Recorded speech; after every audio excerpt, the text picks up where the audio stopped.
So, 1 John chapter 3, verses 1 through 3.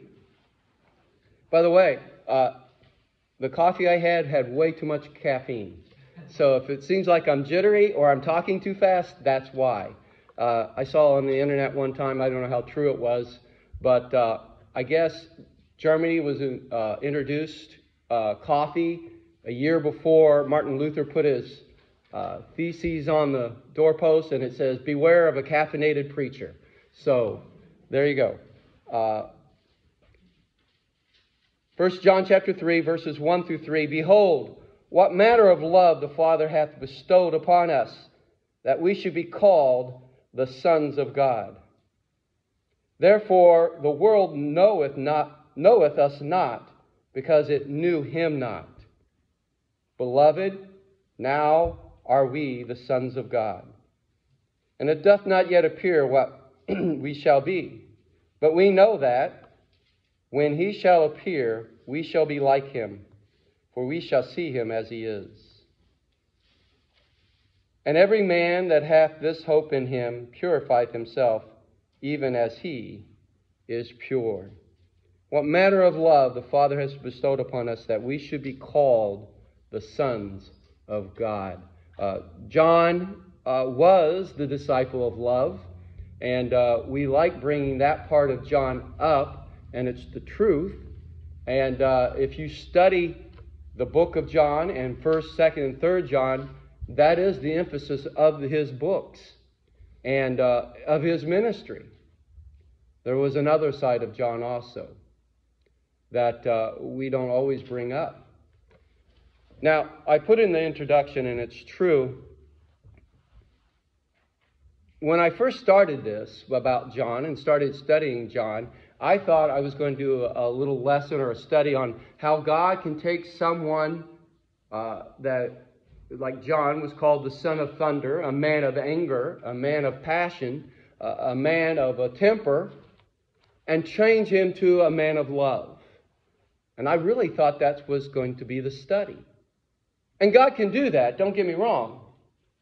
But that's not really what we learn about John. What we learn about John is that people are more complex than we give them. What we learn about John is John was both a man with a temper and angry, and a man who loved at the same time. And that's amazing to me. Kay was there when it came to me. I'm laying in bed. Was it Saturday morning? I'm laying there in bed Saturday morning, and I'm thinking about the sermon, and all of a sudden it popped in my mind, and she had no clue what I was talking about. I said, "You can be both." She said, "What?" What do you mean? You can be both. He could be a man who had anger issues and a temper, and a man full of compassion and love. How could he be any different than us? Listen to me. You can be flawed. You can have behavior issues. You can have troubles that you're working on, and also have good qualities at the same time. And guess what? God wants you just the way you are, and he's going to use you. If God waited for us to be perfect, he would use none of us. If God waited for you to work some things out, and don't get me wrong, there are things we need to work out, to be used by him, no one would be used. He had a temper that he was working on.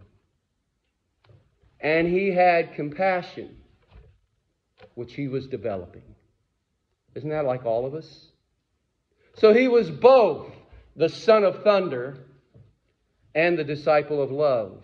And we have a difficulty combining the two. I want to remind everybody that the 12 disciples were flawed characters, and Jesus knew it. Jesus knew it. He knew all their flaws. He even stated once, and I think we'll get to it, that I've chosen all of you, and one of you is a devil. One of you's going to betray me. And he knew it. And guess what? He used them anyhow. They changed this world with all their flaws and all their weaknesses, because in the bottom line, all of us are just tools of Christ. It's about our submission, our heart to submit to Christ, that matters. You can even think bad he's not a disciple, but think back to Moses. God, you can't use me because I don't speak very well. I'm not a speaker. God, you can't use me. Moses murdered a man. Probably for a just cause, but he murdered a man. He killed a man. And God used him. God used him to do great and mighty things in spite of himself. Because we're just the tools if we submit. It's amazing how God gives us the abilities and the thoughts when we submit. You can name so many things. I remember when I was a young preacher, by the way, long introduction, I know. It's the caffeine, it has to be. I remember when I was a young preacher and I'd be preaching, and I know it's from the devil. The devil would bring in my mind, why are you teaching or why are you preaching? You're not worthy to do this. Look at this flaw. And I'd be teaching and preaching at the time. Look what you did here, and look what you said here, and remind me the whole time. It took an older preacher that told me one time that was from Satan. Guess what? God uses flawed people all the time. It's not about you. It's not about how great of a speaker you are. And there are preachers who are better. There are preachers who can speak better, give you better sermons, and they mean nothing. Mean nothing. But give me a man who's submitted and his heart is submitted to God and wants to be used by God, and he can stammer and stutter and give you just 3 or 4 verses, and it mean everything. Quit saying, I'm not good enough. The things you need to work on them. But start being used by God. Be His tool to minister. And that's what we learn from John. Let's look at this. And again, it blew me away. I was surprised. I got here. I was surprised that I was not what I found out. Today we're going to look at people we're going to see that people are more complex than we think. We will see Hal, that's supposed to be Hal. John was both the disciple of thunder and the disciple of love. See, I'm not perfect. I have a typo too. And God can use that. Now, Jesus knew about John's temper. Well, as we learn in Mark 3:17, we read this last week about James. And James, the son of Zebedee, and John, the brother of James, and he surnamed them Bar-Jonas, which is the sons of thunder, the ones of passion, the ones of anger. They had a temper, both of them.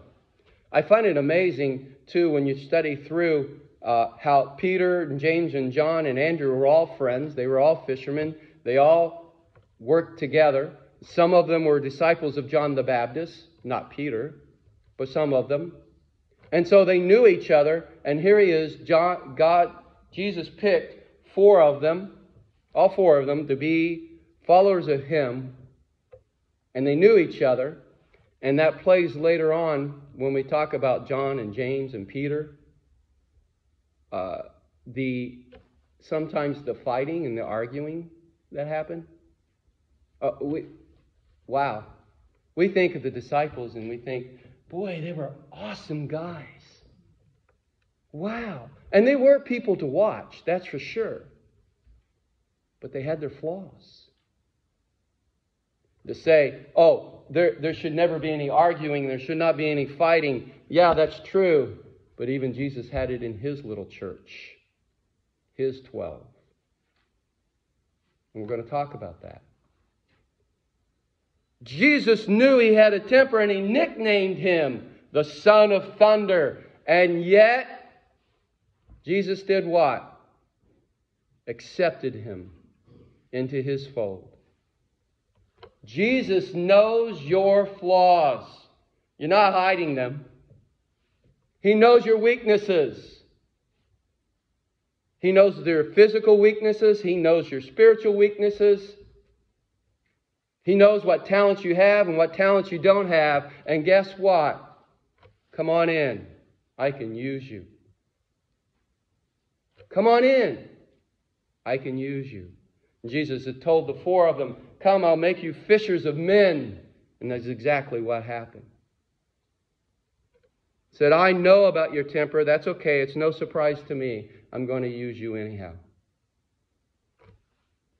John was quick to ask for judgment on others. He was quick for that. He had a temper.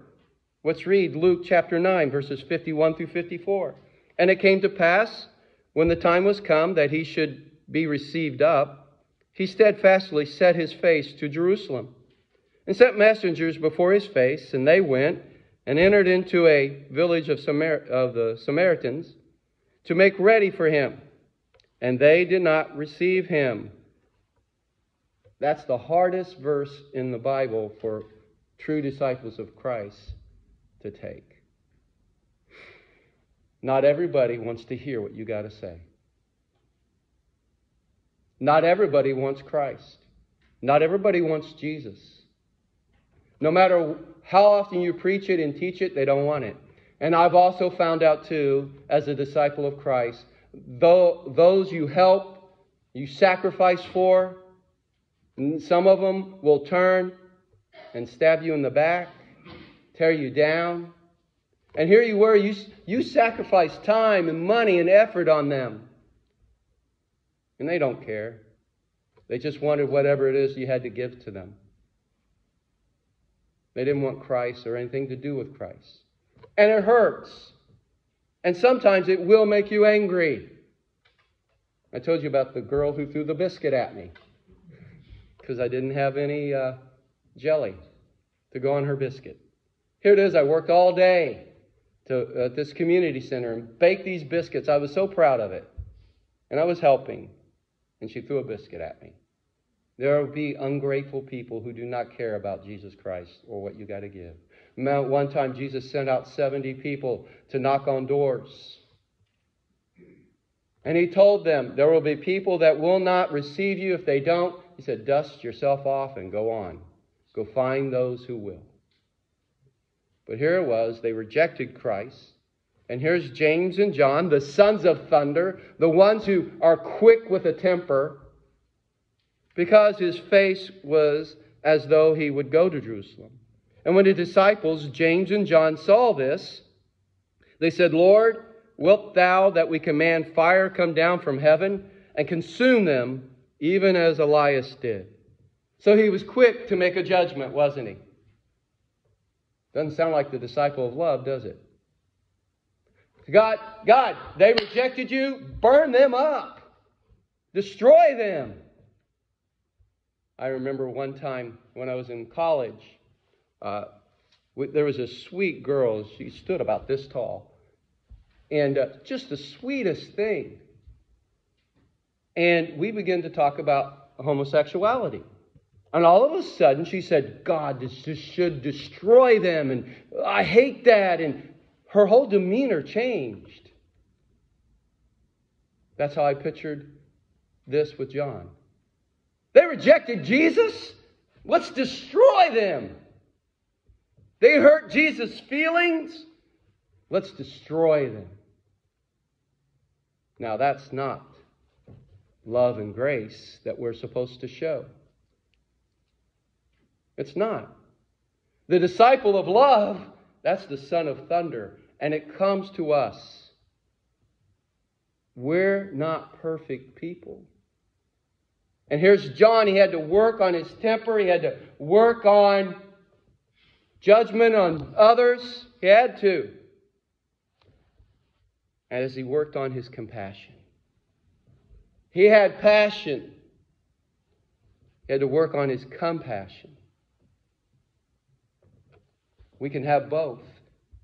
And passion with compassion can be a beautiful thing. But he was quick for judgment of others. Some of us have that. And some of us judge others quickly and ask for fire to come down from heaven and God to destroy. I remember a preacher one time. He was a young preacher.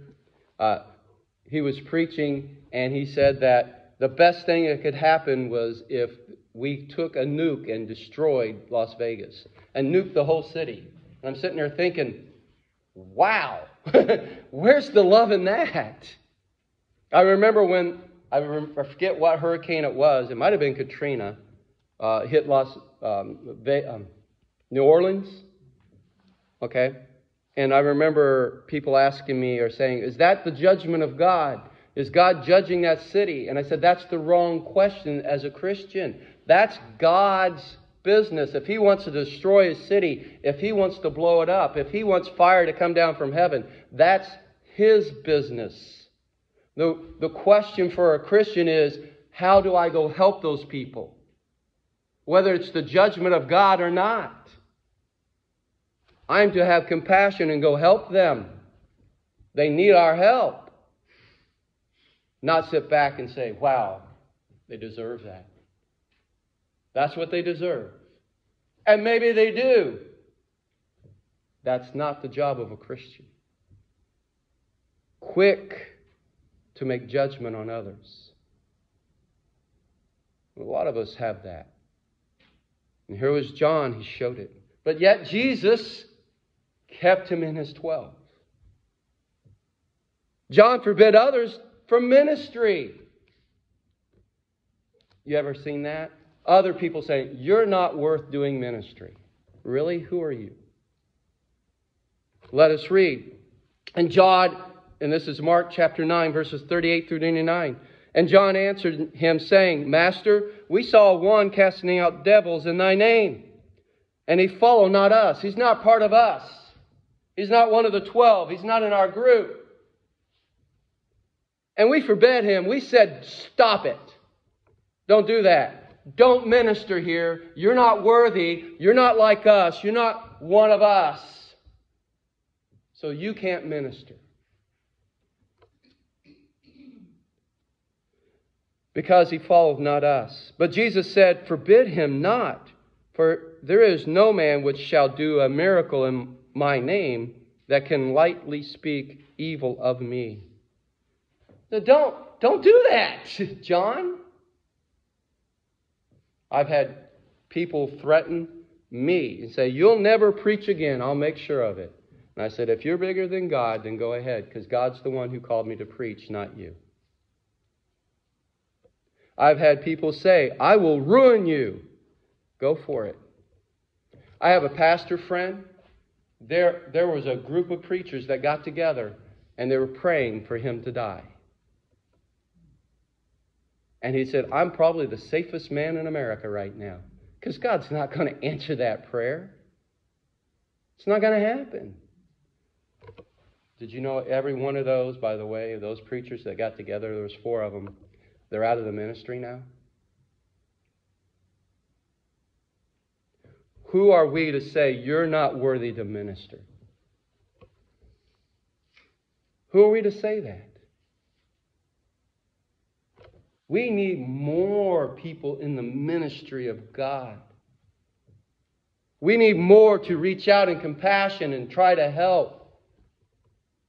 Oh, we may not make them Sunday school teacher, but how does that hurt them handing out some food for someone? They may not become a deacon because they have some issues, but how does that hurt them giving a cup of cold water in Jesus' name? Don't forbid people to minister.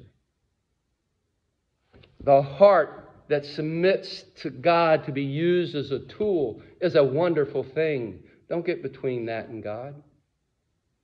Don't do it. Who determines whether I'm worthy to minister or not? God Himself. And if I'm not to minister, if He's done with me, using me, He'll make it known very quick. Very quick. He's never done using us. I have another pastor friend that says this, and I've adopted it, so I stole it from him, but I have to say it out, give him credit for it, because Jonathan's here and he knows who he is. He says, do you know when God is done using you? You know, the first time he did this, we're all looking around because we thought we were going to get some kind of deep biblical thing now. Do you know when God is done using you? We're all like, no. When you stop breathing. Until then, God wants to use you. He wants you to be a tool for Him. Yes, you've got this past and this baggage. Yes, you may have all these flaws. God says, I want to use you in spite of it. It's amazing how God uses the small and the weak and the little to do great things. You know why? Because God gets the glory and honor that way. He doesn't use the proud to do great things. He does not. The man who can say, I'm going to be an awesome preacher, listen to my voice. I'm so great at this. The man who brags, I can put a sermon out there that will sell many books. Look how great I am. Look at how many hundreds or thousands of people come to my church. Means nothing if it fills you full of pride. God does not use the proud. It's the one that says, I've got all these flaws. I got all this mess. But I want to be used. And humbly submits to the hands of God that He uses. Read story after story where He uses a child or somebody who's flawed. We can even look at Peter and look at all his flaws and great things he did in the name of God. Look at John with his temper.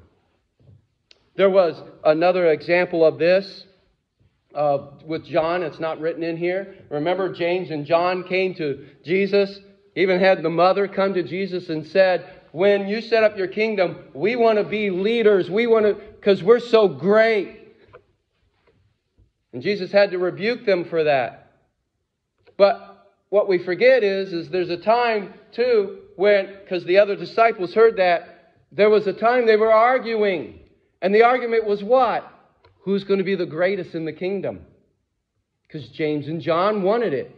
And I'm sure I could see their temper saying, hey, none of you have the same passion. None of you do this and do that. And I'm sure they got angry because there was an argument.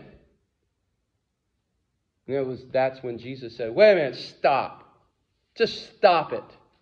And He calls a little child over and says, unless you're like this child, you're not going to be great in my kingdom. Unless you feel like you're weak, unworthy, unless you're humble and submit to me as a child does to his parents, as a child does to authority, and realize I need your help. I'm totally dependent on you. Unless you're like that, you're not going to be great in my kingdom.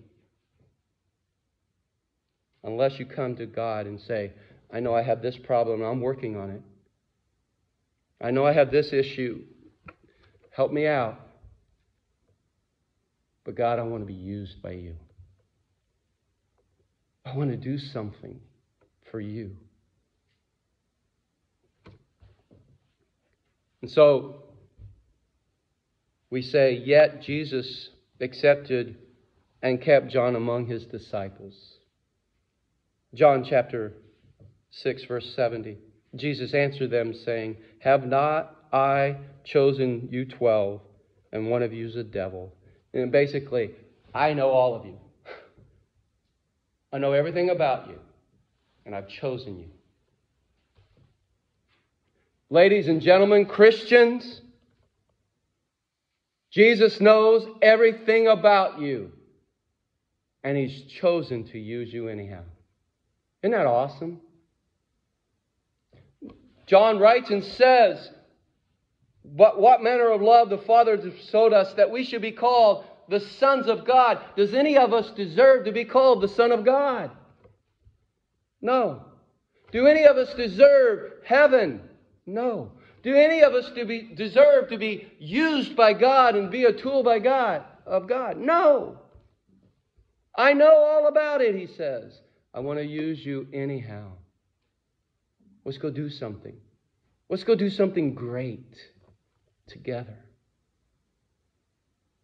I'm not saying that we don't have to work on our problems. Let's do it. And let's get better at our temper, or get better whatever our flaw is. Let's work on it. And let's emphasize and get better of the good things in our lives. Let's do that. But until then, let's go do something. Let's go get it done. You do not win baseball games and basketball games on the bench. You know that? Now, a lot of players think they are. A lot of players on the bench would say, well, I would have done this, or I could do that, or I would have hit this, and I would have... It's only the ones in the game that can do something, correct? Get off the bench and let's get in the game.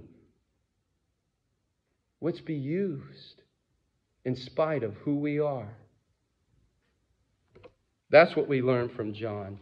Jesus knew about John's love. He knew he had a man of temper, but he also knew of John's love.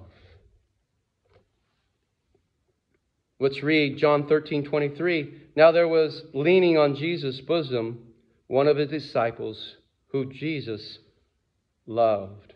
Jesus knew firsthand about the tender side of John. John was also a tender man. See how complex this is? Here he is, a man who would call fire down from heaven on people, but the next time would be very tender and compassionate. And see how complex people are, and see how we struggle sometimes with who we are. And Jesus said, I know he's the son of thunder. I know he has a temper, but look how tender-hearted he is. So much so that he's the one, the disciple, that Jesus loved. We can talk about if he was more special to Jesus than the other disciples, and the answer is yes, he was. You know why? Because John was always as close as he could be to Jesus. By the way, we can be that way too.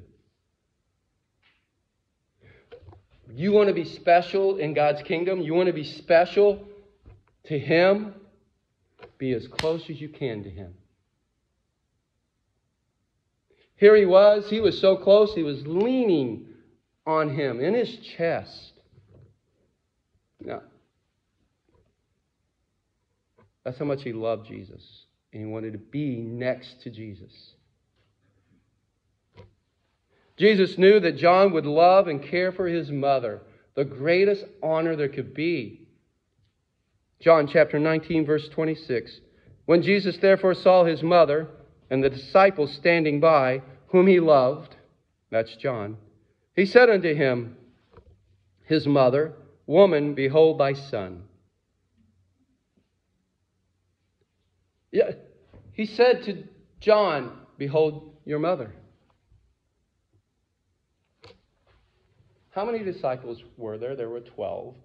There were 11 left by this time because Judas had already hung himself. How many were at the cross at that time? Do you know there were mostly women there, by the way, at the cross? There was one disciple, the man with the temper. The man who was quick to call fire down from heaven to destroy people. The man who would probably, most likely, fight and argue. And there he was, right there at the cross, next to Jesus again. Because that's what John wanted to be, as close to Jesus every step of the way. What a challenge for us. Yeah, we got flaws. Yes, we got issues. Yes, we mess up. But it is your heart and your desire to be as close to Jesus as possible. And because of that, here's John, the only disciple there, and he got the greatest honor of any disciple. Take care of my mother. He got to take care of Mary. Now, we don't know much about how all that worked out or anything like that, but what a great honor. A man on his deathbed, a man who's about to die, and says, take care of my mom for me, please. What an honor. Because he was also a man of compassion. And he knew John would accept Mary into his life and take care of her and love her as if she was his own. He knew it. He knew his temper, but he also knew his compassion and his love. Ladies and gentlemen, I'll say it again. God knows, Jesus knows everything about you. Yet he still wants to use you. And he wants to do great things with you. And he wants to give you honor. What an honor for John. What an honor sometimes God will give to you because of your heart to submit in spite of yourselves to the hands of God. John taught that Jesus can use any Christian, no matter our good or bad qualities. No matter what your qualities are, if you're not a very good speaker, I say you can work on that, right? But keep speaking. You're not very good at putting sermons together. Okay, you can work on that, but keep putting sermons together. You're not very good at putting a Sunday school class together or organizing things. You can work on that. But do it while you're being a Sunday school teacher. Be used in spite of yourself. And John taught that. And we have known and believed that the love of God hath to us. God is love, and he that dwelleth in love dwelleth in God, and God in him. Wherever you find true love, you will find God. All the time. You know, like the unconditional love of a mother to a child. There you will find God. And we can go on and on. Wherever you find true love, you will find God. Herein is our love made perfect, that we may have boldness in the day of judgment. Because as he is, so are we in this world. That there is no fear in love, but perfect love casts out fear, because fear hath torment. He that feareth is not made perfect in love. Mike, how do you say that about the good and bad qualities in this? Let's look at this, okay? Herein is our love made perfect. Herein is our love made perfect. I don't have perfect love. I have bad qualities. I do. And sometimes those qualities come out. And it doesn't show love, does it? It does not. So how is my love made perfect? He that dwelleth in love dwelleth in God. Listen to me. Again, it's about your heart, not you. Remember, the Bible says that love will cover a multitude of sins. If you truly love, if you're truly a person who opens their heart in compassion, a person who wants to show grace and forgiveness, that love will be made perfect. Not because of who you are, but God will take whatever bad quality we have and twist it and change it so it works out right. He will. Was John perfect? No. Did he do great things? Yes, he did. And it looks perfect, doesn't it? Not because of who we are, but because our love for God and God working through us made perfect. Not only that, so there's no fear in love. There's no fear in love. Quit being afraid you're not good enough. Because you're not. But because I love so much, I'm going to do something. I'm going to do something. I have so much compassion. I have so much grace. I know I'm not worthy. I know I'm not good enough. But somebody has to do something. And I'm going to do it. Somebody one time told the story. It was a missionary to tell the story. Maybe you've heard it 1,000 times. I don't know. But there was a missionary out, and nothing was going right for him in his mission. Nobody was getting saved. The church wasn't growing. There was just him and his wife and his kids, and that's it. And that was his church. And he's out on the beach one day, and he's walking, and he's trying to decide, do I stay or do I go back home? Because clearly God is not in this, because nothing's happening. And as he's walking across the beach, he sees all those starfish, you know, those starfish? And they're all beached up, and there's gazillions of them, thousands, whatever. And he sees a boy off in the distance, and he's doing something. And as he gets closer, he's seeing the little boy pick up a starfish and throw it in the ocean. And then he picks up another one and throws it in the ocean. Well, he comes by the boy, and he tells the boy, he says, you're really not making a difference. The little boy had a little starfish in his hand, and he threw it in the ocean, and he goes, I did for that one.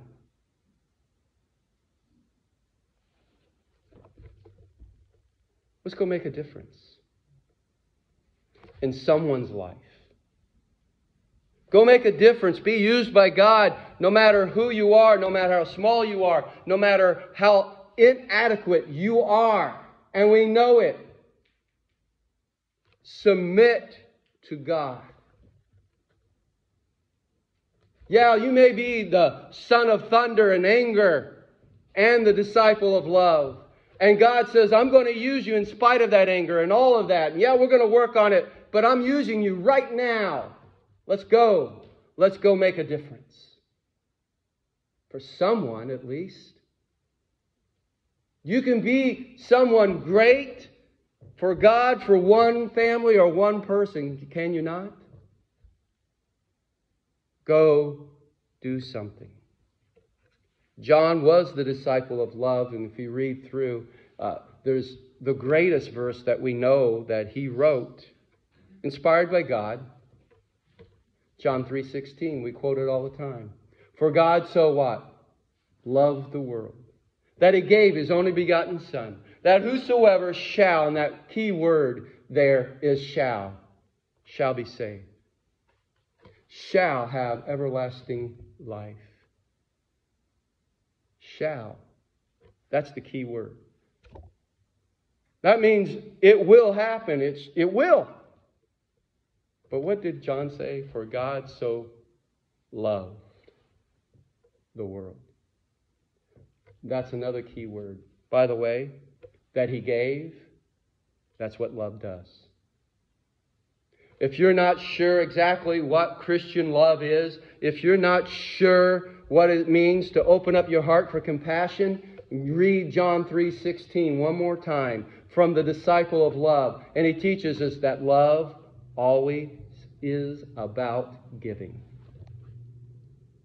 You give of your money. You give of your time. You give of yourself. You want to minister to others? It's about you giving, not getting and taking.